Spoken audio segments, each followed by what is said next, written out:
Hello guys, ഇത് ഞാനും എൻ്റെ മോനും കൂടെ രാവിലെ തന്നെ കെട്ടിയൊരുങ്ങി പോകുന്നുണ്ട്. 1-2 പരിപാടീസുണ്ട് രാവിലെ തന്നെ. ഫസ്റ്റ് നമുക്ക് മെഡിക്കൽ കോളേജിൽ പോകണം. അത് കഴിഞ്ഞിട്ട് എൻ്റെ കെട്ടിയൊരു ഷർട്ട് എടുക്കാൻ വേണ്ടി പോകണം. പിന്നെ എവിടെയെങ്കിലുമൊക്കെ പോകണം. അത്ര തന്നെ പരിപാടീസ്. അതുകൊണ്ട് രാവിലെ തന്നെ കൊടും ചൂടിൽ പോവുകയാണ്. ഒടുക്കത്തെ വെയിലാണ് ഗൈസ്. ഇത് നമ്മുടെ സ്വന്തം പാളയംപള്ളി അതുവഴിയാണ് പോയത്. ഓ മൈ ഗോഡ്, ദൈവം എങ്ങനെയുണ്ടോ ഈ വെയിലത്ത് നിൽക്കുന്നത്. പിന്നെ അവിടെ നിന്ന് നേരെ ചെന്ന് വിട്ടത് മെഡിക്കൽ കോളേജിലായിരുന്നു. അവിടെ ഒരു CT എടുക്കാൻ വേണ്ടിയിട്ടാണ്, സ്കാനിങ്. അവിടെ കുറച്ച് നേരം പട്ടിപ്പൂച്ചയായിരുന്നു. അത് കഴിഞ്ഞിട്ട് പെട്ടെന്ന് തന്നെ ഇറങ്ങിയിട്ടുണ്ടായിരുന്നു. അത് കഴിഞ്ഞ് നേരെ വിട്ടത് രാമചന്ദ്രയിലാണ്, അട്ടക്കുളം രാമചന്ദ്രയിലാണ് പോയിട്ടുണ്ടായിരുന്നത്. അവിടെ ഒടുക്കത്തെ വെയിലാണ്. പാർക്കിംഗ് ഏരിയയിൽ നിന്ന് നേരെ പോയപ്പോഴത്തേക്ക് എൻ്റെ മോനാണെങ്കിൽ വെയിലൊരു പ്രശ്നമേ അല്ല. ഈ വെയിലത്ത് അവ എങ്ങനെ ചിരിച്ച് കളിച്ച് നടക്കണം. എനിക്കാണെങ്കിൽ കണ്ണുപോലും തുറന്ന് നോക്കാൻ പറ്റുന്ന അവസ്ഥയായിരുന്നു. പിന്നെ അവിടുന്ന് നേരെ നടന്ന് രാമചന്ദ്രയുടെ ഫ്രണ്ടിലോട്ടാണ് പോകുന്നത്. ഇച്ചിരി നടക്കാനുണ്ട് കേട്ടോ, കാരണം വണ്ടി അവിടെ റോഡ് പണിയൊക്കെ നടക്കുന്നുണ്ട്. വണ്ടി അവിടെ നിന്ന് ഇടാണ്ട് സൗകര്യമില്ലായിരുന്നു.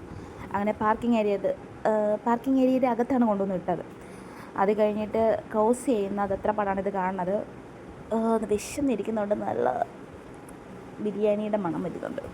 പിന്നെ അവിടെ നിന്ന് നേരെ വിട്ടത് രാമചന്ദ്രയ്ക്കകത്ത് കയറി. നല്ല ഒത്തിരി കളക്ഷൻസ് ഉണ്ടായിരുന്നു കേട്ടോ. ലേഡീസിൻ്റെ നല്ല ടോപ്പും കാര്യങ്ങളെല്ലാം ഉണ്ടായിരുന്നു. ഇത് പ്രമാണിച്ച് നല്ല ഒത്തിരി കളക്ഷൻ വന്നിട്ടുണ്ടായിരുന്നു. പിന്നെ നല്ല അത്യാവശ്യം റേറ്റും ഉണ്ടായിരുന്നു. തുണിയുടെ ക്വാളിറ്റിക്ക് അനുസരിച്ചുള്ള റേറ്റ് കൂടുതലാണ് അവിടെ. പിന്നെ ഞാൻ ഒന്നും എടുത്തിട്ടുണ്ടായിരുന്നില്ല. അവിടെ നിന്ന് പിന്നെ നേരെ ജെൻസിൻ്റെ സെക്ഷനിലോട്ട് നടന്ന് പോവുകയാണ്. ലിഫ്റ്റിൽ വെയിറ്റ് ചെയ്ത് നിന്ന് കുത്തിത്തള്ളി നടക്കാൻ വയ്യാത്തതുകൊണ്ട് സ്റ്റെപ്പ് കയറി പോകാമെന്ന് വിചാരിച്ചു.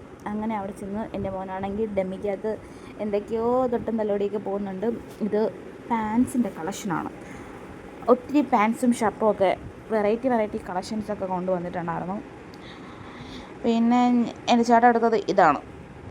ഇതിൻ്റെ സൈസ് ഓക്കെ അല്ലായിരുന്നു. പിന്നെ അവരുടെ അടുത്ത് തപ്പിപ്പറക്കി ഒരു സൈസ് തന്നു. അത് പിന്നെ ട്രയൽ ചെയ്ത് നോക്കിയപ്പോൾ കറക്റ്റായിരുന്നു.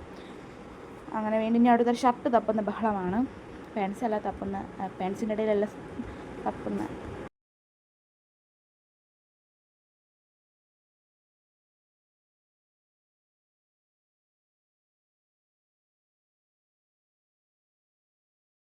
ജെൻസിൻ്റെ ഒത്തിരി ഷർട്ട് നല്ല കളക്ഷൻസ് വന്നിട്ടുണ്ട് കേട്ടോ. എനിക്ക് തോന്നുന്നു ഇത് പ്രമാണിച്ചാണ്. മുമ്പ് ഇത്രയൊന്നും കളക്ഷനൊന്നും ഇല്ലായിരുന്നു. അക്രി ഷർട്ട് മാത്രമേ ഉണ്ടായിരുന്നുള്ളൂ. ഇപ്പോൾ ഒത്തിരി കളക്ഷൻസും കാര്യങ്ങളെല്ലാം വന്നിട്ടുണ്ട് കേട്ടോ. സെക്ഷനായിട്ട് തിരഞ്ഞെടുക്കാൻ പറ്റും. എൻ്റെ കെട്ടിയവനാണെങ്കിൽ അവിടെ എന്തൊക്കെയോ തപ്പി പറക്കുന്നുണ്ട്. ഒന്നും അങ്ങോട്ട് ബോധിക്കുന്നില്ല. അങ്ങനെ തപ്പിപ്പെനഞ്ഞ് ലാസ്റ്റ് ഒരെണ്ണം എടുത്ത്.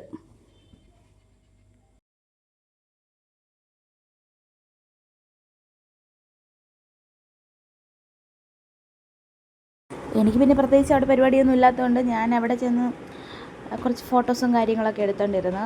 എൻ്റെ ചേട്ടനാണെങ്കിൽ ഷർട്ട് തപ്പുന്ന തിരക്കിലായിരുന്നു. ഞാനും കുറച്ചൊക്കെ നോക്കി. എനിക്ക് പിന്നെ എല്ലാം കൂടെ കണ്ടപ്പോൾ പ്രാന്തായി, ഏതെടുക്കുന്ന കൺഫ്യൂഷനായിപ്പോയി. ഞാൻ പിന്നെ ചേട്ടൻ്റെ അടുത്ത് പറഞ്ഞു എന്തെങ്കിലുമൊക്കെ എടുത്തിട്ട് വാന്ന് പറഞ്ഞിട്ട്. പിന്നെ പുള്ളിക്കാർ 2-3 എടുത്ത് സെലക്ട് ചെയ്തിട്ട് ട്രയൽ ചെയ്തായിരുന്നു. എൻ്റെ മുമ്പിന് ഇതിൻ്റെ ഇടയിൽ കൂടെ ചപ്പും ചവറും പറക്കി നടപ്പുന്നുണ്ടായിരുന്നു. എന്തൊക്കെ പിന്നും എന്തോ കിട്ടിയും കൊണ്ട് അമ്മ ഇത് കിട്ടി അത് കിട്ടി എന്ന് പറഞ്ഞ് കൊണ്ടുവരുന്നുണ്ടായിരുന്നു. അത് കഴിഞ്ഞിട്ട് ബില്ലിങ്ങൊക്കെ ചെയ്തു. ബില്ല് ചെയ്യാൻ അധികം തിരക്കൊന്നുമില്ലായിരുന്നു, പെട്ടെന്ന് തന്നെ ചെയ്ത് കിട്ടിയായിരുന്നു. ഞാൻ അതിൻ്റെ ഇടയ്ക്ക് 2-3 അവൻ്റെ ഫോട്ടോ ഒക്കെ എടുത്ത് കൊടുക്കാമെന്ന് പറഞ്ഞ് നിന്ന പോസാണ്. പിന്നെ അവിടെ നേരെ മുകളിലോട്ട് കയറി ലേഡീസിൻ്റെ സെക്ഷനിൽ ഇത് അവർ ചെയ്തൊരു വർക്കാണ് കേട്ടോ. സൂപ്പർ ഗൗണായിരുന്നു, നല്ല വർക്കായിരുന്നു, നല്ല ഫിനിഷിങ്ങൊക്കെ ഉണ്ടായിരുന്നു. പിന്നെ എനിക്ക് 1-2 സാധനങ്ങൾ മേടിക്കുന്നുണ്ടായിരുന്നു. അതെല്ലാം മേടിച്ചു. വേറെ സാധനങ്ങളൊന്നുമല്ല, സ്റ്റിച്ചിങ് ചെയ്യേണ്ട കുറച്ച് സാധനങ്ങൾ അതും മേടിച്ച് താഴെ സെക്ഷനിലെത്തിയിട്ട് അവർക്ക് ബില്ല് കൊടുക്കണം. ബില്ല് ചെയ്ത് അവർ സീൽ ചെയ്ത് തന്നാലേ പുറത്തിറങ്ങാൻ പറ്റത്തുള്ളൂ. അങ്ങനെ അവിടെ നിന്ന് വീണ്ടും പുറത്തിറങ്ങി മാക്കം വെയിലത്ത് നടക്കുന്നുണ്ട്. ഒടുക്കത്തെ വെയിലാണ്, ഹെവി വെയിലെന്ന് പറഞ്ഞാൽ ഭയങ്കര വെയിലാണ് കേട്ടോ. സഹിക്കാൻ പറ്റുന്നില്ലായിരുന്നു, തളർന്നു പോകുന്ന അവസ്ഥയായിരുന്നു.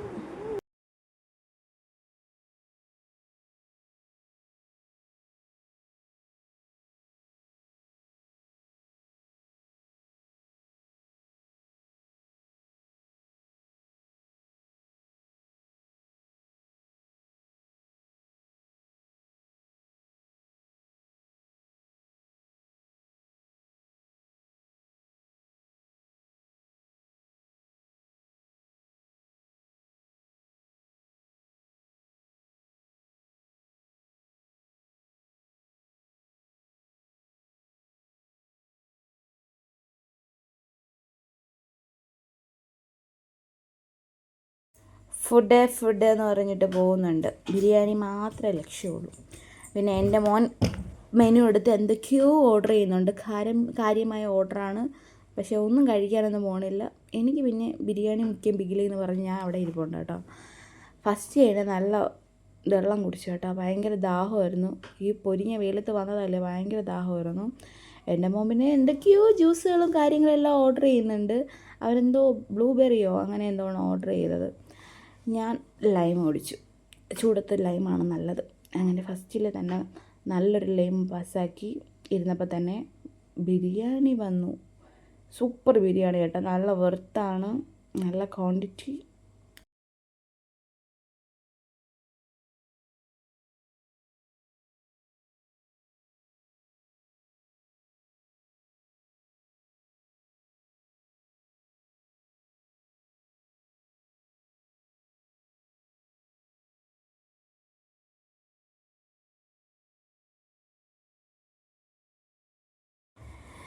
പിന്നെ അവിടെ നിന്ന് നേരെ ATM വിട്ടു.